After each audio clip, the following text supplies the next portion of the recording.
Shalom. Welcome to Shar Stories. Today I'm talking about home remedies that I experienced. This is my disclaimer right here, okay? That I'm not recommending home remedies for you. I'm just talking about things that I have experienced. But I'm going to tell you, if you have experienced any of these home remedies, put them in the comments to just to share with the me and the listeners.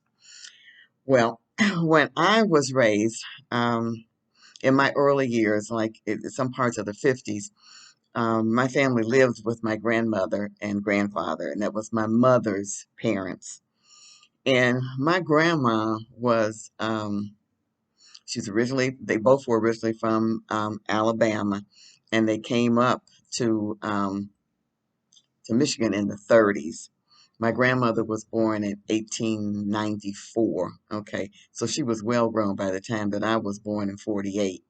So, Grandma always kept a cardboard box up underneath her bed, and in that cardboard box was it could be stuff like liniment, castor oil, turpentine, all of her ingredients for her remedies. Okay, now when I was growing up, oh, and some things, other things too, like you get a fever, grandma's going to wash you down in vinegar and water, with a put it on a rag and then kind of wipe you down, and the fever would go down.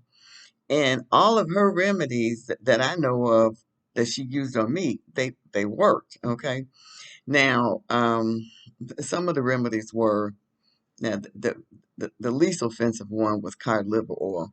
I didn't like that fishy taste, but my mom would follow it up with a maraschino cherry. And somehow we kept maraschino cherries in the house because maybe we used a lot of cod liver oil. I don't know, but that was just a remedy for that. Okay. Then there was castor oil. Castor oil was a laxative, and grandma would give us like a teaspoon of that, and you just have to take it down. But I'm gonna tell you, I was very glad when, and I don't know when it came out, but when our family started using X-Lax, a little chocolate, little squares, you get that because that you know did away with having to use castor oil. Then there was turpentine. Yeah, and I'm talking about the turpentine that you use to to thin out paint. Grandmama would take, now the turpentine was for colds or for a sore throat. She would take that turpentine and she put either 1 to 3 drops on a teaspoon of sugar, depending upon how severe your situation was. Okay, and I don't care how much you holler, I don't want that, but that's nasty. I don't want it. I don't want.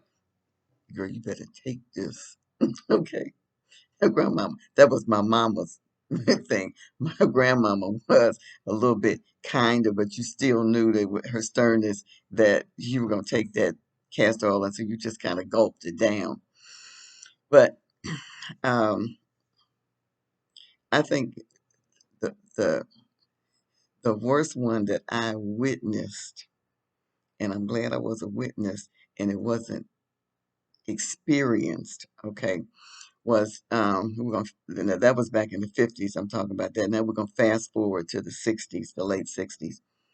I had a job at our doctor, our family doctor. That's something. My grandma used home remedies, but we did have a family doctor, and he hired me in his office to work for the summer. And what I'm thinking is that college ended probably like in April or May, but the public schools were still in session. And I had a cousin who was living also with my grandmother during that time, and she was a teacher, a public school teacher. And just as an aside, a lot of our family, well, all of my mother's side of the family came from Alabama. And when people would come up north, you would stay with a relative, get a job and get on your footing, and then you would move out. And that's what happened with my cousin. But during that summer, she got the mumps. Okay. So grandmama had a remedy for the mumps. And grandmama's remedy was she tore off a long strip from a white sheet, and she put two fish heads on it and then wrapped them up, and then took that like a long bandage, and them fish heads would rest right here on you, and she would tie a knot up under here. So you'd have a fish head bandage. These were not dried fish heads. These were not powdered fish heads. These were raw fish heads, okay? Stinky fish heads, okay? I was I was so glad that I didn't get it, but my cousin, she wore 'em because she came from the same culture, and when you got something and somebody had a remedy, you just did it, okay? Now, of course, before I did the story, I'm Googling um, fish head remedy for mumps and fish heads, and I'm not coming up with anything, but what I did find out was that mumps, there's no specific remedy for mumps, but most people recover in 3 to 10 days on their own. Okay. Now, if I had gotten the mumps back then, that's some information that I would have liked to have known before my grandma caught me and wrapped them fish heads around me.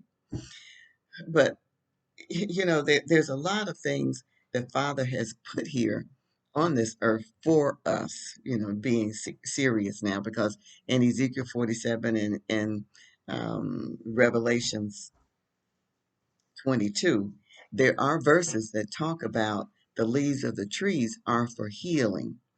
And so um, I think a lot of that information we have lost um, through the generations because we relied on other things. And that there are some books that people have put out, and I have them right here in my house too, Encyclopedia of Home Remedies and things like that, because it's convenient, it works well, it don't have side effects if you follow the directions. So like I said, please in the comments if you have used home remedies, and just share with us so so that the listeners and I can be aware of what else is going on. Thank you so much for listening. Please remember to like and share and subscribe if you haven't. Shalom.